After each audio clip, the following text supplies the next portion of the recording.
बेटा कल वाले लेक्चर में हमने कंसंट्रेशन यूनिट्स डिस्कस किए थे, इसमें हमने molarity, molality, percent solution, TPM, PPB, PPT, ये डिफरेंट हमने डिस्कस किए। आज हम डिस्कस करने जा रहे हैं Raoult's law, that is something related with the vapour pressure. देखिए प्रीवियस क्लासेस में हमने वेपर प्रेशर पढ़ा है। फर्स्ट ईयर के लिक्विड्स वाले चैप्टर में हमने वेपर प्रेशर पढ़ा था। वेपर प्रेशर क्या होता है? अगर आप किसी भी क्लोज्ड कंटेनर में कोई लिक्विड ले, लेट से हम यहां पर वाटर ले रहे हैं और हम इसको हीट करने जा रहे हैं, ठीक है। हमने एक क्लोज सिस्टम लिया जिसमें वाटर ऐड किया, अब हम वाटर को बॉयल करने जा रहे हैं। तो बेटा नॉर्मली क्या होगा, जैसे जैसे टेम्परेचर रेज अप होगा तो लिक्विड के मॉलिक्यूल्स गैस में, वेपर्स में कन्वर्ट होंगे, यानी एवापोरेशन होगी। ऐसा प्रोसेस जिसमें लिक्विड के मॉलिक्यूल्स गैस में कन्वर्ट हो, इट इज कॉल्ड एवापोरेशन। क्योंकि सिस्टम इज क्लोज्ड तो ये वेपर्स एस्केप नहीं हो सकते, तो वही वेपर्स इस पिस्टन से टकरा के वापस कन्वर्ट हो जाते हैं लिक्विड में, यानी यहां पर एक अपोजिट प्रोसेस हो रहा है, कंडेंसेशन। अब यहां पर हम कहेंगे the pressure exerted by vapours when they are in equilibrium with the liquid molecules, क्योंकि यहां पर जितना अमाउंट लिक्विड का गैस में कन्वर्ट होगा उतना ही अमाउंट गैस का वापस लिक्विड में। लेट से 5 ml लिक्विड के गैस में कन्वर्ट हुए, वही 5 ml गैस के वापस लिक्विड में कन्वर्ट हो गए, तो क्या होगा, इक्विलिब्रियम एग्जिस्ट होगा। तो इस इक्विलिब्रियम में वेपर्स का जो प्रेशर है उसको हम क्या कहेंगे, वेपर प्रेशर। बेटा समझ रहे? अब दो किस्म के लिक्विड्स हमने पढ़े थे। एक लिक्विड्स होते हैं वोलेटाइल, एक लिक्विड है वोलेटाइल जो कि रूम टेम्परेचर पे इवापोरेट हो जाए, जिसका वेपर प्रेशर हाई हो, जैसे पेट्रोल, जैसे अल्कोहल, जैसे एसीटोन, ठीक है। और दूसरे हैं नॉन वोलेटाइल जिनका वेपर प्रेशर कम होता है। अब यहां पर हम क्या करेंगे, देखिए अगर if we are going to prepare the solution of non-volatile solute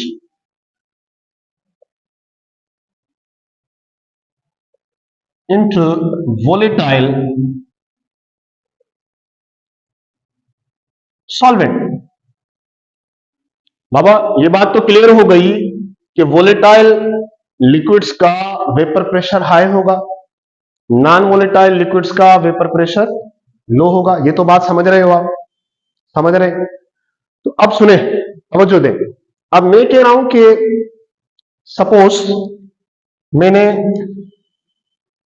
इस फ्लास्क में, इस कंटेनर में मैंने एक वोलेटाइल सॉल्वेंट लिया है, लेट से अल्कोहल, लेट से अल्कोहल, ठीक है। अब इस अल्कोहल में या किसी भी वोलेटाइल सॉल्वेंट में I am going to dissolve non volatile solute. अब जब आप नॉन वोलेटाइल सॉल्यूट को वोलेटाइल सॉल्वेंट में डिसॉल्व करेंगे तो वेपर प्रेशर पे क्या इफेक्ट आएगा, उससे रिलेटेड ये आज लॉ हम डिस्कस करने जा रहे हैं, राउल्ट्स लॉ, ठीक है बेटा। तो याद रखें, vapour pressure of a solution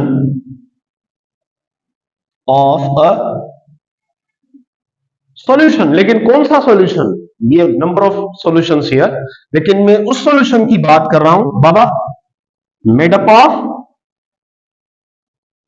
non volatile solute and volatile solvent. समझ रहे बाबा?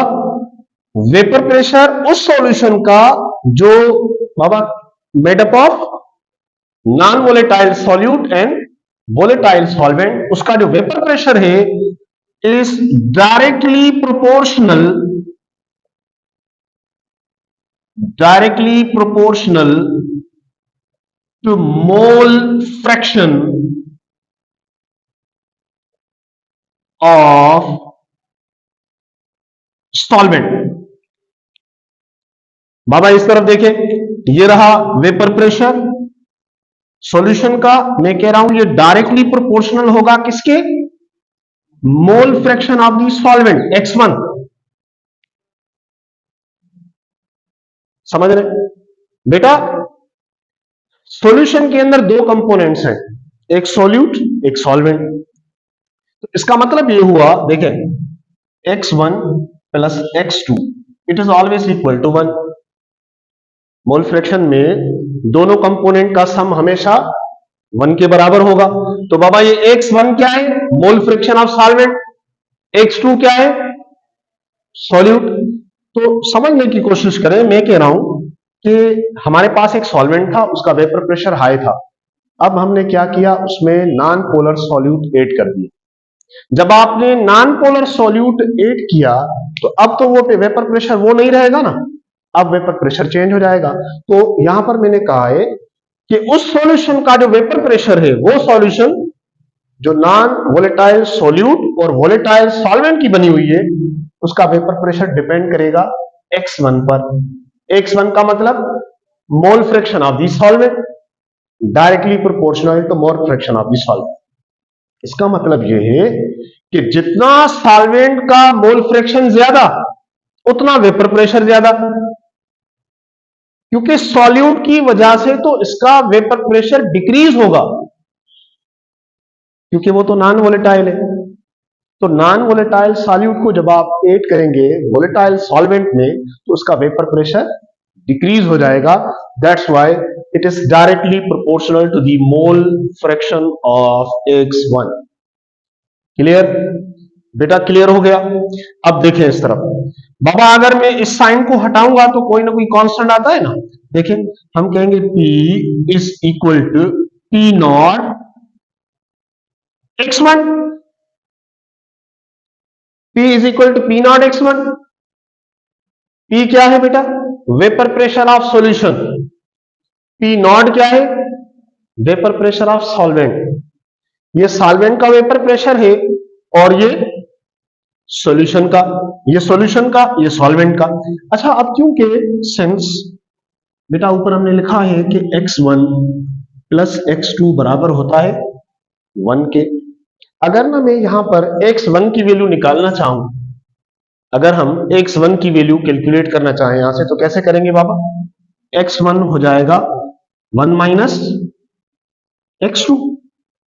अगर ये x1 की वैल्यू इसमें पुट कर दें हम तो क्या होगा, P is equal to P naught 1 minus x2। अब ये P नॉट पूरी ब्रैकेट से मल्टीप्लाई हो रहा है, तो P is equal to P naught minus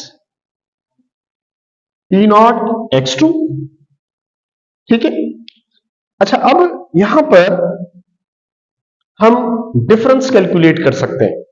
difference कैसे कैलकुलेट होगा, देखें, अगर हम ये वाला टर्म आप इस तरफ ले आए, ठीक है बेटा, इस तरफ देखें, ये वाला टर्म हम इस तरफ ले आए, ये P इस तरफ चला जाएगा, तो फिर मैं इसको ऐसा कह सकता हूं, delta P is equal to P naught x2। अगर मुझे x2 कैलकुलेट करना हो तो फिर हम ये कहेंगे कि x2 is equal to delta P upon P naught. समझ रहे, अब ये है basically delta P is equal to P naught x2। याद रखें, नॉन वोलेटाइल सॉल्यूट को वोलेटाइल सॉल्वेंट में जब हमने डिसॉल्व किया तो उसका वेपर प्रेशर डिक्रीज हो जाएगा, वेपर प्रेशर डिक्रीज हो जाएगा। क्यों, आप अगर प्योर सॉल्वेंट लें तो उसका सरफेस पर सॉल्वेंट के मॉलिक्यूल्स होंगे, वो क्विकली एस्केप हो सकेंगे, वेपोराइजेशन ज्यादा होगी। लेकिन जब आपने नॉन वोलेटाइल सॉल्यूट ऐड कर दिया तो उसके सरफेस पर नॉन वोलेटाइल सॉल्यूट के पार्टिकल्स भी आ गए। तो अब जो सॉल्वेंट के मॉलिक्यूल्स हैं वो उतना एस्केप नहीं हो पाएंगे जितना पहले हो रहे थे। तो अगर आप वही वाला सॉल्वेंट अलग से उसका वेपर प्रेशर कैलकुलेट करें तो उसका वेपर प्रेशर हाई होगा। लेकिन जब आपने non polar solute non volatile solute dissolve कर दिया अब वेपर प्रेशर कम हो जाएगा। तो ये एक्चुअली रिलेशन, ये H2 क्या है बाबा? H2 क्या है यहां पर? मोल fraction of non polar solute. ठीक है। अब क्योंकि हर सॉल्यूशन, हर कंपोनेंट का एक प्रेशर भी तो होगा। मिसाल के तौर पे आपके पास दो सॉल्यूशन है, एक ए सॉल्यूशन है, एक बी सॉल्यूशन है, तीन सॉल्यूशन है तो टी एक थर्ड सॉल्यूशन बना ले, फोर्थ बना ले। तो किसी भी सॉल्यूशन का जो पार्शियल प्रेशर है वो कैसे फाइंड आउट किया जाएगा? देखें, अगर मिसाल आपके पास है ए solution, A stand for solution, partial pressure of solution A is equal to P naught A into XA। Baba P क्या है? Partial pressure of the solution. यहां पर क्या है? सॉल्वेंट। P नॉट का मतलब है सॉल्वेंट और X किसको शो कर रहा है? Mole fraction. किसका मोल फ्रैक्शन? X का। अगर आपके पास सॉल्यूशन B है तो हम कहेंगे sir P not B XB। समझ रहे? ऐसे ही अगर C है तो PC P not C XC। समझ रहे? तो अगर हमसे कहा जाए टोटल प्रेशर कैलकुलेट करो तो कैसे करेंगे? टोटल प्रेशर अगर कैलकुलेट करना हो तो हम क्या करेंगे? इन सबका सम कर देंगे। Is equal to P not A XA plus P not B XB onwards. सही है बाबा? क्लियर हो गया ये? तो ये बेसिकली आपका है Rawls law. Rawls law basically define करता है कि जब नॉन वोलेटाइल सॉल्यूट को वोलेटाइल सॉल्वेंट में डिसॉल्व करेंगे तो उसका वेपर प्रेशर कम हो जाएगा। ये याद रखिए। अब पिछले जितने भी टॉपिक्स हैं इसी से रिलेटेड है। अगर ये क्लियर है तो आगे वाले क्लियर हो जाएंगे। क्लियर हो गया ये? कोई कंफ्यूजन? कोई भी non volatile solute volatile solvent में डिसॉल्व किया जाएगा तो उसका वेपर प्रेशर डिक्रीज होगा। जो वेपर प्रेशर होगा सॉल्यूशन का वो डायरेक्टली प्रोपोर्शनल होगा मोल fraction of the X1। X1 का मतलब है मोल फ्रैक्शन ऑफ द सॉल्वेंट। ये बात ध्यान में रखिएगा। अब इस बुनियाद पर एक सॉल्यूशन होता है आइडियल सॉल्यूशन। जैसे हमने गैसेस का कॉन्सेप्ट किया था, आइडियल गैस, रियल गैस। तो यहां पर एक टर्म इंट्रोड्यूस होता है सॉल्यूशन के लिए, आइडियल सॉल्यूशन। बेटा आइडियल सॉल्यूशन को कैसे डिफाइन करें हम? आइडियल सॉल्यूशन कौन सा होता है? देखिए, आइडियल सॉल्यूशन के लिए हम कहेंगे the solution which obeys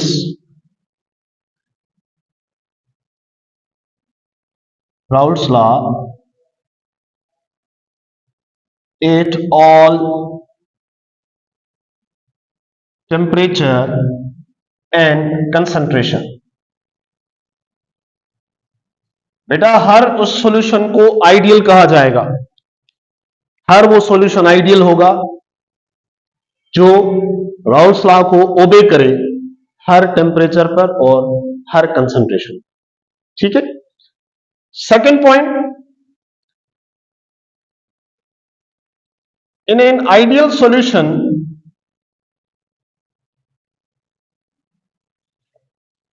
molecular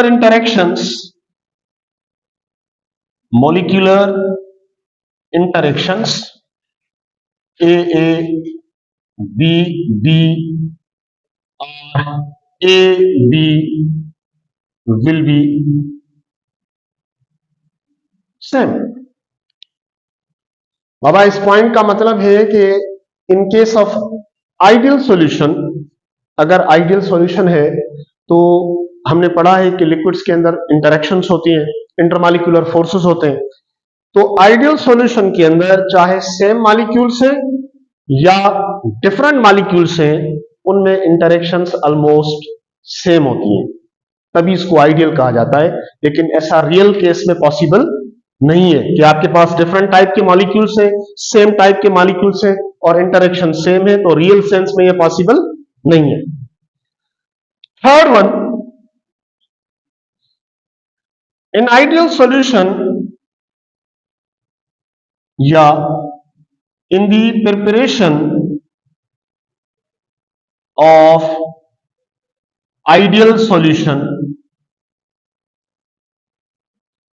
no heat is absorbed or evolved. Nutshell में ये कहें कि delta H for this is 0। देखिए, वैसे ओवरऑल सॉल्यूशन की प्रिपरेशंस दो क्राइटेरिया में होती हैं। एक ऐसा सॉल्यूशन होता है जिसमें आप सॉल्यूट को डिसॉल्व करें तो हीट लिबरेट होती है, मतलब exothermic.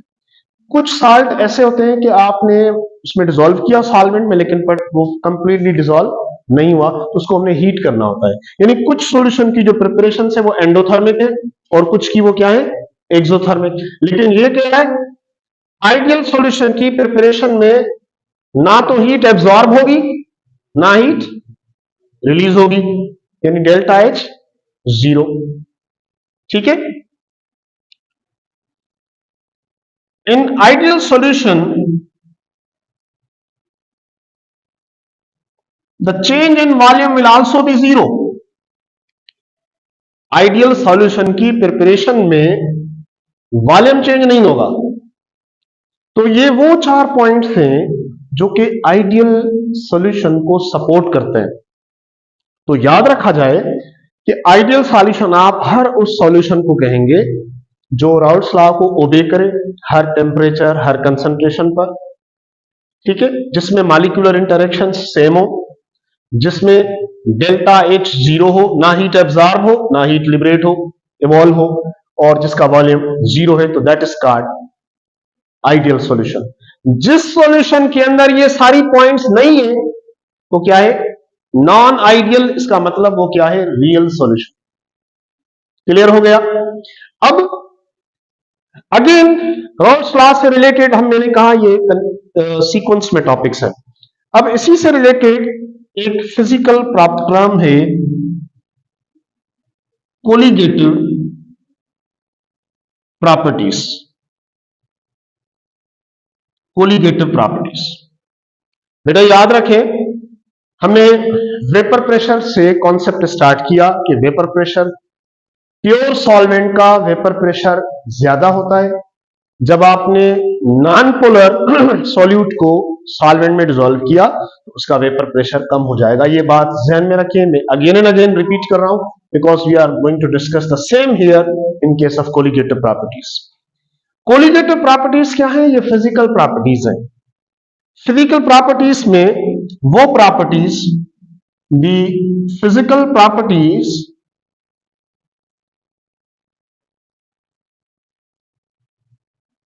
which depends on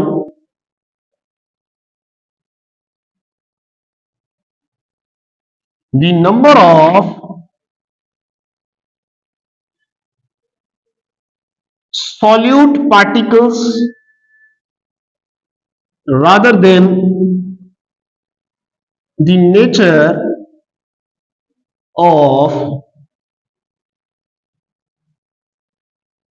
solution। देखिए, फिजिकल प्रॉपर्टीज वो प्रॉपर्टीज जो सॉल्यूट पार्टिकल्स पे डिपेंड करें। एक होता है ना कि नेचर क्या है सॉल्यूशन की, साल्ट की नेचर क्या है, कंपाउंड की नेचर क्या है, उस पर डिपेंड न करें। वो प्रॉपर्टी जो सॉल्यूट पार्टिकल्स पर डिपेंड करे उस प्रॉपर्टी को कहा जाता है कोलिगेटिव प्रॉपर्टी। क्लियर? यानी नंबर ऑफ आयंस है, पार्टिकल्स है, वो सॉल्यूशन में कितने हैं, नेचर को हम नहीं देखेंगे। Will be observing, will be focusing the solute particles present in the solution, कि सॉल्यूशन के अंदर कितने पार्टिकल्स हैं, कितने आयंस हैं, हम उस चीज को फोकस करेंगे। नेचर को ऑब्जर्व नहीं करेंगे कि साल्ट की नेचर क्या है, आइदर वो एसिडिक साल्ट है, बेसिक साल्ट है, एम्फोटेरिक साल्ट है, ये तीन किस्म के साल्ट आपने पढ़े, हम उसको ऑब्जर्व नहीं करेंगे, हम ऑब्जर्व करेंगे किसको, सॉल्यूट पार्टिकल को या आइंस को। अब जो कोलिगेटिव प्रॉपर्टीज है वो डिफरेंट यहां पर है, 4 डिफरेंट कोलिगेटिव प्रॉपर्टीज है जो हम यहां पे डिस्कस करेंगे, उनमें ये नोट कर दें। तो कोलिगेटिव प्रॉपर्टीज जो है वो प्रॉपर्टीज जो सॉल्यूट पार्टिकल्स पर डिपेंड करे, आइंस पर डिपेंड करे, नेचर पे डिपेंड ना करे, तो उन प्रॉपर्टीज को हम कहते हैं कोलिगेटिव प्रॉपर्टीज। उन प्रॉपर्टीज में फर्स्ट प्रॉपर्टी है lowering of vapor pressure, lowering of vapor pressure। बेटा लोअरिंग ऑफ वेपर प्रेशर क्या है, अभी अभी मैंने कहा अगर रॉल्स लॉ क्लियर है तो ये सारे टर्म्स क्लियर हो जाएंगे। अभी अभी हमने डिस्कस किया है कि when a non volatile solute is dissolved in volatile solvent,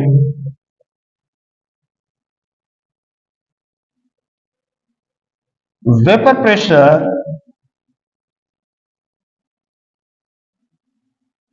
of solution decreases. अब यही बात हमने राउल्स लॉ में भी डिस्कस की। तो ये कोलिगेटिव कैसे है भाई, बाबा आप एक वोलेटाइल सॉल्वेंट के अंदर आप एक नॉन वोलेटाइल सॉल्यूट को डिसॉल्व कर देंगे, ऐसे नमक को डिसॉल्व कर दें।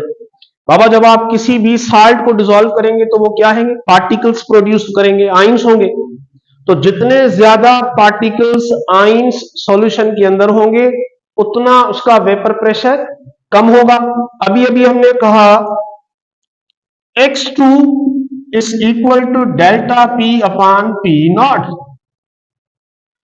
बाबा समझ रहे कितना प्रेशर डिक्रीज होगा, delta P upon P naught, हमने रॉल्स लॉ में डिस्कस किया। तो decrease in vapour pressure of solution depends कि आपने उसके अंदर मोल फ्रैक्शन सॉल्यूट का कितना है, समझ रहे। राउल्स लॉ में आपने डिस्कस किया कि बाबा वेपर प्रेशर कितना होगा, हमने कहा ये डायरेक्टली प्रोपोर्शनल है मोल फ्रैक्शन ऑफ सॉल्वेंट। यहां पर क्या बात हो रही है, लोअरिंग ऑफ वेपर प्रेशर। तो आपसे हमसे सवाल किया जाए कि बाबा कितना वेपर प्रेशर कम होगा सॉल्यूशन का, कितना डिक्रीज होगा, तो आप कहेंगे ये डिपेंड करता है मोल फ्रैक्शन ऑफ सॉल्यूट। ये x2 जो है वो ये क्या शो कर रहा है, मोल फ्रैक्शन ऑफ सॉल्यूट। जितना सॉल्यूट का अमाउंट मोल फ्रैक्शन ज्यादा उतना वेपर प्रेशर कम। मिसाल के तौर पे देखें, हमारे पास दो सॉल्यूशन है, सॉल्यूशन ए, सॉल्यूशन बी, ठीक।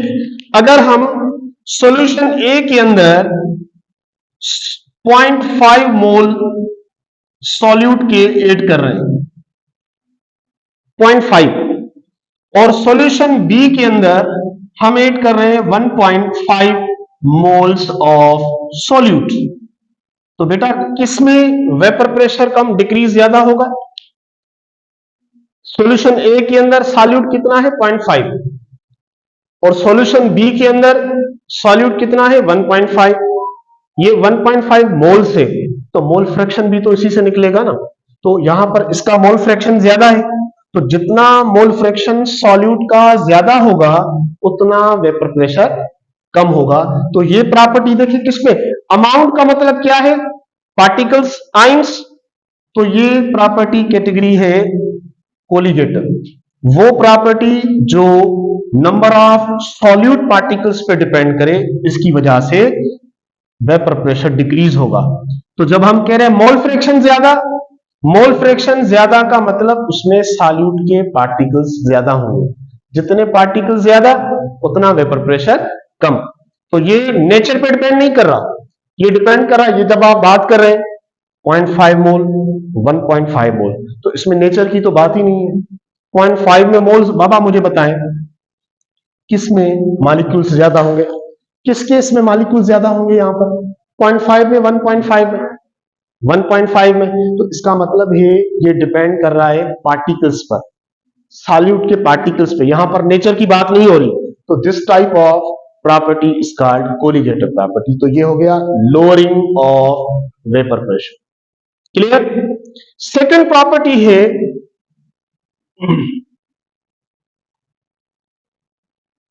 Elevation of boiling point. बेटा boiling point, simply boiling point क्या है, हम कहते हैं बाबा the point at which inside pressure of liquid equals to outside pressure. बाबा किसी भी लिक्विड का बॉइलिंग पॉइंट हमने डिटरमाइन करना हो तो हम क्या कैसे करते हैं, उस लिक्विड के इंटरनल प्रेशर को आउटसाइड प्रेशर के बराबर करते हैं। कोई भी लिक्विड हो XYZ, जब उसका इंटरनल प्रेशर एटमॉस्फेरिक प्रेशर के बराबर हो गया तो वो पॉइंट, उस पॉइंट पे वो लिक्विड बॉयल होना स्टार्ट होगा। अब देखें, एक है pure sample of solvent, pure water ले लें, अल्कोहल ले लें, एसीटोन ले लें, उनकी बॉइलिंग पॉइंट शार्प होगी, जैसे हमने कहा है कि बाबा उनकी बॉइलिंग पॉइंट फिक्स्ड है।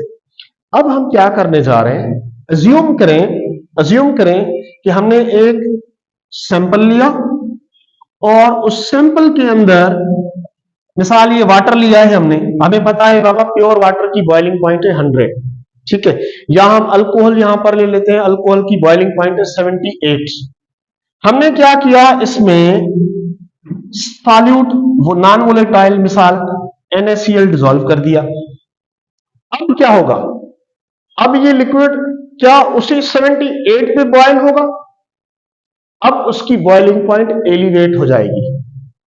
एलिवेट का मतलब है इंक्रीज होना, बढ़ जाना। तो इसका मतलब यह है, तवज्जो देना बेटा, सबसे पहले इनिशियली इसकी जो बॉइलिंग पॉइंट है ना, सॉल्यूट ऐड करने से पहले इसकी जो बॉइलिंग पॉइंट है उसको हम शो करेंगे TB0। समझ रहे हैं बेटा, ये क्या है, प्योर सॉल्वेंट की बॉइलिंग पॉइंट, प्योर सॉल्वेंट। जब आपने उसमें सॉल्यूट ऐड कर दिया, अब ये क्या हो जाएगा, TB। ये हो गया बॉइलिंग पॉइंट ऑफ किसका, सॉल्यूशन। तो डिफरेंस कैसे निकालेंगे हम, डेल्टा TB माइनस TB0। बाबा ऐसे डिफरेंस निकलेगा। इतना आपको पता चलेगा कि सॉल्यूट पार्टिकल ऐड करने से, साल्ट ऐड करने से इतनी बॉइलिंग पॉइंट इसकी एलिवेट हो गई। बाबा प्योर सॉल्वेंट की बॉइलिंग पॉइंट से सॉल्यूट ऐड करने के बाद बॉइलिंग पॉइंट इंक्रीज हो जाएगी। कितनी इंक्रीज होगी, डिपेंड करेगा कि सॉल्यूट के पार्टिकल्स कितने हैं। तो ये कैसे पता चलेगा, ये पता चलेगा मोलैलिटी से। कल हमने कंसंट्रेशन यूनिट पढ़ा था, मोलैलिटी। तो देखें, हम यहां पर ये कह दें कि delta TB is directly proportional to m।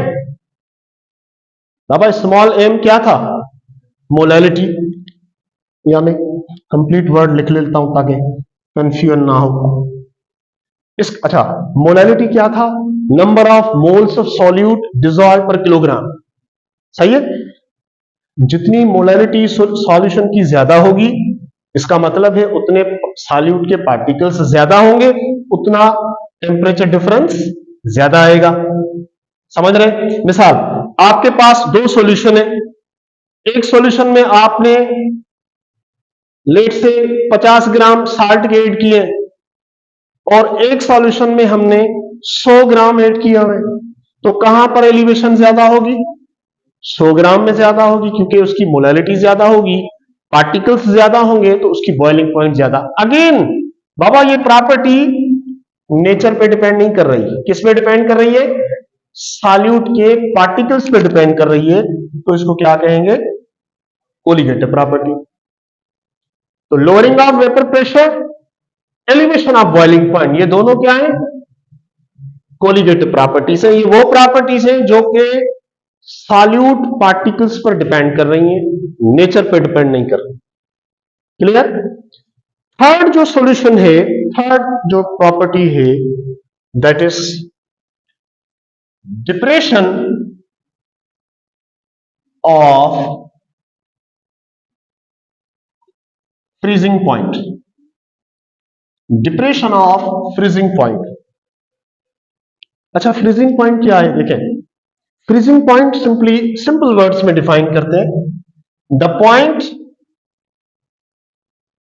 Eight which solid and liquid phases exist in equilibrium। Baba freezing point को कैसे डिफाइन किया जाएगा? सिंपल वर्ड्स में देखें, ऐसा पॉइंट जहां पर सॉलिड और लिक्विड दोनों इक्विलिब्रियम में एग्जिस्ट करें। ठीक, और एक डेफिनेशन इसका होगा, देखें, are the point at which the vapor pressure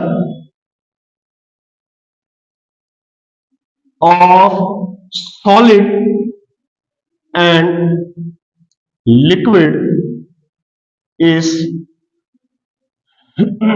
same। बाबा दो डेफिनेशंस मैंने लिखी है। फर्स्ट केस में क्या है? ऐसा पॉइंट जिस पॉइंट पर सॉलिड और लिक्विड दोनों इक्विलिब्रियम में एग्जिस्ट हो, या ऐसा पॉइंट जहां पर सॉलिड और लिक्विड दोनों का वेपर प्रेशर सेम हो, तो उस पॉइंट को आप कहेंगे फ्रीजिंग पॉइंट। अब डिप्रेशन क्या है?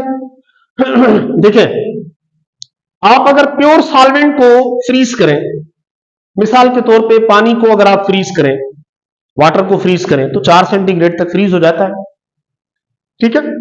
लेकिन अगर आप उस पानी में, वाटर सैंपल में कोई सॉल्यूट ऐड कर दें, तो सॉल्यूट ऐड करने से क्या होगा? उसकी जो फ्रीजिंग पॉइंट है वो डिक्रीज हो जाएगी, माइनस में चली जाएगी मजीद। समझ रहे हैं बेटा? तो याद रखें, डिप्रेशन ऑफ फ्रीजिंग पॉइंट का मतलब है आप किसी भी सॉल्वेंट के अंदर, जो वोलेटाइल सॉल्वेंट है, उसमें आपने नॉन वोलेटाइल सॉल्यूट ऐड किया, तो उस साल्ट की वजह से उसकी फ्रीजिंग पॉइंट डिक्रीज हो जाएगी। फ्रीजिंग पॉइंट डिक्रीज होगी। भाई कितना डिक्रीज होगा? अगेन डिपेंड करेगा मोल fraction of the solute X2 पर। जितना मोल फ्रैक्शन सॉल्यूट का ज्यादा होगा, उतनी फ्रीजिंग पॉइंट में डिक्रीज ज्यादा होगा, यानी ये डायरेक्टली प्रोपोर्शनल होगा X2 के साथ। तो again Baba, lowering of vapour pressure हो, एलिवेशन ऑफ बॉइलिंग पॉइंट है, या डिप्रेशन ऑफ फ्रीजिंग पॉइंट है, ये सारे फैक्टर्स जो है ना, ये डिपेंड कर रहे हैं किस पर? X2 पर। X2 का मतलब मोल फ्रैक्शन ऑफ सॉल्यूट। जितना सॉल्यूट का अमाउंट ज्यादा, उतना इनका बॉइलिंग पॉइंट कम होगा, फ्रीजिंग पॉइंट कम होगा, वेपर प्रेशर डिक्रीज होगा। एक और फैक्टर है osmotic pressure.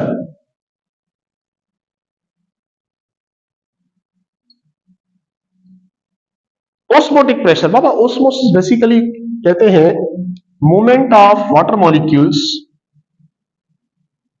Movement of water molecules from higher concentration to lower concentration।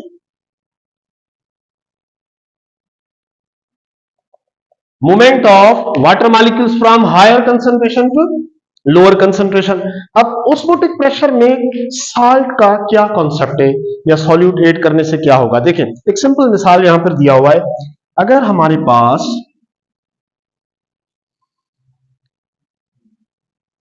बेटा ये एक टब है जिसमें प्योर वाटर है, सही है, दिस इज प्योर वाटर, ठीक है, प्योर वाटर।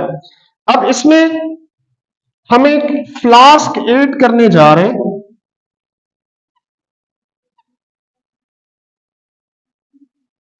ठीक है, जिसमें ग्लूकोज का सॉल्यूशन है। इसमें हमने ग्लूकोज का सॉल्यूशन ऐड किया हुआ है, ग्लूकोज सॉल्यूशन, ठीक है। लेकिन अज्यूम करें कि ये हाईली कंसंट्रेटेड है, मतलब कहने का कि ग्लूकोज की क्वांटिटी ज्यादा है, पानी की क्वांटिटी कम। इसका जो बॉटम है ना, इसके बॉटम पे एक पोरस मटेरियल लगा हुआ है। पोरस मटेरियल समझते हैं, semi permeable membrane. Semi permeable का मतलब है जहां से जो वाटर है या सॉल्वेंट है वो इन और आउट हो सके। बायोलॉजी में पढ़ाया जाता है cell membrane is a selectively permeable membrane. तो यहां पर ये जो मेम्ब्रेन है इसका बॉटम, ये क्या है, सेमी परमिएबल मेम्ब्रेन। तो क्या होता है बेटा, तवज्जो देना, इसका वॉल्यूम इनिशियली होता है, मिसाल यहां पर बाबा ये जो ग्लूकोज का सॉल्यूशन है वो यहां तक इसका वॉल्यूम है। मैं कह रहा हूं इसमें ग्लूकोज की क्वांटिटी ज्यादा है, पानी कम है, मतलब ये कंसंट्रेटेड सॉल्यूशन है। अब सुनना, अब क्या होगा जब आप इसको वाटर में डिप करेंगे तो स्लोली ग्रेजुअली इसका जो वॉल्यूम है बढ़ता जाएगा, इसका वॉल्यूम इंक्रीज होता जाएगा। तो ये वॉल्यूम क्यों इंक्रीज हो रहा है, क्योंकि वाटर जो है इस सेमी परमिएबल मेम्ब्रेन के थ्रू इसमें इन हो रहा है। तो यहां पर क्योंकि पानी की कंसंट्रेशन यहां पर कम थी, यहां पर कंसंट्रेशन ज्यादा है, तो movement of water molecule from higher concentration to lower concentration. तो यहां से अब सवाल है, अब ये क्या हो रहा है, ऑस्मोटिक प्रेशर है, ऑस्मोटिक प्रेशर इंक्रीज हो रहा है। अब हमसे सवाल किया जाए कि कितना पानी इसमें ऐड होगा, कितना पानी ट्रांसफर होगा, आप क्या कहेंगे, डिपेंड करता है सॉल्यूट की क्वांटिटी कितनी है। अब आप समझ रहे हैं कितना अमाउंट ऐड होगा, हम कहेंगे sir depends on x2। x2 means mole fraction of the solute. जितना सॉल्यूट की क्वांटिटी इसमें ज्यादा होगी उतना वाटर का जो फ्लो है वो ज्यादा होगा।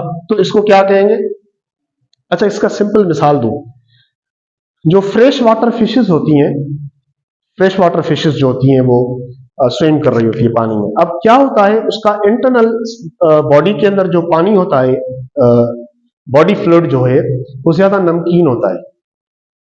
फिश का जो फ्रेश वाटर फिशेस हैं उनका इंटरनल जो फ्लूइड है वो ज्यादा नमकीन होता है, यानी उसमें पानी कम नमक ज्यादा होता है। तो फिर क्या होता है, उसका जो स्किन है वो सेमी परमिएबल होता है। वो स्किन के थ्रू क्या होता है, पानी हायर कंसंट्रेशन से लोअर कंसंट्रेशन यानी उनके बॉडी के अंदर फ्लो होता है through the process called osmosis.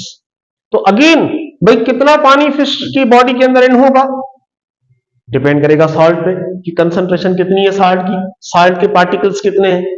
समझ रहे हैं मेरी बात। ऐसे ही समटाइम ऐसा होता है, इसका एक और एग्जांपल है, ये तो हो गया फिश का। एक और एग्जांपल है कि बायोलॉजी में पढ़ाया जाता है हेमोलाइसिस। हेमोलाइसिस में क्या होता है कि किसी इंफेक्शन की वजह से आरबीसीज जो है, रेड ब्लड सेल्स स्वेलअप हो जाते हैं, फट जाते हैं। उसमें भी क्या होता है, वाटर जो है ना वो सेमी परमिएबल मेम्ब्रेन के थ्रू सेल्स में इन हो जाता है, जिसकी वजह से वो सेल्स बर्स्ट हो जाते हैं, फट जाते हैं। तो ये भी एक एग्जाम्पल है किसका, ओस्मोसिस का। समझ रहे हैं आप। ऐसे ही अगर आप कोई फूड एग्जाम्पल ले लें, मिसाल अचार होता है, उसमें साल्ट ऐड करते हैं, अगेन आप उसमें देखेंगे ना तो वो कंटामिनेट हो जाता है, खराब हो जाता है। तो उसमें क्यों होता है कि अगेन उसमें साल्ट कंटेंट ज्यादा होते हैं, साल्ट ज्यादा है, तो जो वाटर होता है सिस्टम का वो हायर कंसंट्रेशन से लोअर कंसंट्रेशन की तरफ मूव होता है। अगेन यहां पर भी ओस्मोसिस हो रहा है। तो बेटा ओस्मोसिस याद रखें डिपेंड करेगा कि साल्ट के पार्टिकल्स कितने हैं। जितना सिस्टम के अंदर सॉल्यूट पार्टिकल ज्यादा होगा उतना वाटर ज्यादा फ्लो होगा। तो ये भी बेटा क्या है, कौन सी प्रॉपर्टी है, कोलिगेटिव। तो याद रखें लोअरिंग ऑफ वेपर प्रेशर हो, एलिवेशन ऑफ बॉइलिंग पॉइंट है, डिप्रेशन ऑफ फ्रीजिंग पॉइंट है या ऑस्मोटिक प्रेशर है, ये सब के सब बेसिकली क्या है, कोलिगेटिव प्रॉपर्टीज है। ये वो प्रॉपर्टीज हैं जो नंबर ऑफ सॉल्यूट पार्टिकल्स पर डिपेंड करती हैं, नेचर पर डिपेंड नहीं करती। क्लियर हो गया? ओके, इस चैप्टर में this is all about the osmotic pressure, ये यहां पे कंप्लीट हो गया। एक छोटा सा टर्म थोड़ा सा हम डिस्कस करते हैं। बाबा इस चैप्टर में हमने एक तो डिस्कस किया सॉल्यूशन और एक था कोलाइड, याद है? कोलाइड का एक वर्ड हमने इस्तेमाल किया था। तो कोलाइड बेसिकली क्या है? कोलाइड क्या है? Heterogeneous mixture. बेटा याद है, सस्पेंशन, सॉल्यूशन और कोलाइड मैंने वेरी फर्स्ट डे पे डिस्कस किया था ये। तो कोलाइड क्या है? एक हेट्रोजीनियस मिक्सचर। अगर आपसे सवाल किया जाए कि बाबा कोलाइड और सस्पेंशन में क्या फर्क है? सॉल्यूशन के अंदर पार्टिकल साइज कितना था? लेस देन 1 नैनोमीटर, याद है? सस्पेंशन के अंदर 1000 नैनोमीटर। इसका जो साइज होगा पार्टिकल वो 1 से लेकर 1000 नैनोमीटर के दरमियान होगा। एक डिफरेंस तो ये है। दूसरा कि कोलाइड के अंदर जो सॉल्यूशन है वो डिस्पर्स्ड होता है, याद है? यूनिफॉर्मली डिस्ट्रीब्यूटेड है। लेकिन अगर आप सस्पेंशन की बात करें तो बॉटम में सेटल्ड होते हैं। इसी वजह से कोलाइड्स के अंदर एक प्रोसेस हमने किया था, प्रोसेस होता है इनके अंदर, क्या था? Scattering of light, candle effect. बाबा इसके अंदर जो इफेक्ट होता है it is called candle effect. वो यूट्यूब पे देख लें कभी। मिल्क इसका वेल नोन एग्जाम्पल है। आप मिल्क ले लें, कोलाइड का वेल नोन एग्जाम्पल है मिल्क। आप मिल्क ले लें और मिल्क में से लेजर लाइट पास करें, आप ये फिनोमेना आप देख सकते हैं। ठीक है, इस प्रोसेस को कहते हैं कैंडल इफेक्ट, जिसमें लाइट की स्कैटरिंग हो रही होती है। अच्छा, अब ओवरऑल जो कोलाइड्स के टाइप्स हैं आप बहुत सारे डेली लाइफ में देखते हैं। कोलाइड्स के टाइप्स कौन से हैं? देखें, सॉल्यूशन में बाबा कितने फेज है? सॉल्यूशन में कितने फेज हैं? 2। कौन से? Solute, solvent. कोलाइड के अंदर भी 2 फेज है। वहां पर होगा डिस्पर्शन फेज, डिस्पर्शन मीडियम। समझ रहे हैं? Dispersed material, dispersion medium. Dispersion medium मतलब सॉल्वेंट, डिस्पर्स्ड मटेरियल मतलब सॉल्यूट। ठीक है, अब मिसाल के तौर पे आपका डिस्पर्स्ड फेज है, मीडियम है गैस। अगर गैस के अंदर लिक्विड डिस्पर्स्ड मटेरियल हो, समझ रहे हैं? यानी सॉल्वेंट क्या है? गैस। सॉल्यूट क्या है? लिक्विड। कोलाइड के सेंस में बाबा गैस क्या है? Dispersion medium. ये क्या है? Dispersed material. तो ये मिलके एक कोलाइड बनाएंगे। उस कोलाइड का नाम क्या है? एरोसोल। ये क्या बनाएंगे? एरोसोल। एरोसोल क्या है भाई? फोग या स्प्रे। ये फोग होता है ना, फोग या स्प्रे, ये किसका एग्जाम्पल है? एरोसोल का, जिसके अंदर आप कहेंगे कि गैस क्या है? डिस्पर्शन मीडियम, और लिक्विड क्या है? Dispersion phase. अच्छा, अगर यहां पर गैस हो, यहां पर सॉलिड हो, अगर यहां पर गैस और यहां पर सॉलिड, तो फिर ये क्या है? ठीक है, ये स्मोक हो गया। ये भी क्या कहलाएगा? एरोसोल। ऐसे ही एक टेबल आपके बुक में गिवन है जिसमें ये सारे एग्जांपल्स आपको दिए हुए हैं। ये इसको थोड़ा अच्छी तरह से देख लीजिएगा कि gas liquid, gas solid, gas gas, liquid liquid. जैसे लिक्विड लिक्विड में है तो क्या होगा? इमल्शन। अगर dispersion medium liquid, dispersion dispersed material भी लिक्विड है, लिक्विड लिक्विड में डिस्पर्स्ड है, तो बाबा वो क्या कहलाएगा? इमल्शन। और इमल्शन का वेल नोन एग्जांपल क्या है? मिल्क। मिल्क क्या है? ना सॉलिड है ना लिक्विड, ये इमल्शन है बेसिकली। किसका? लिक्विड लिक्विड का। क्लियर हो गया? समझ आ गई बात? ओके, नोट कर।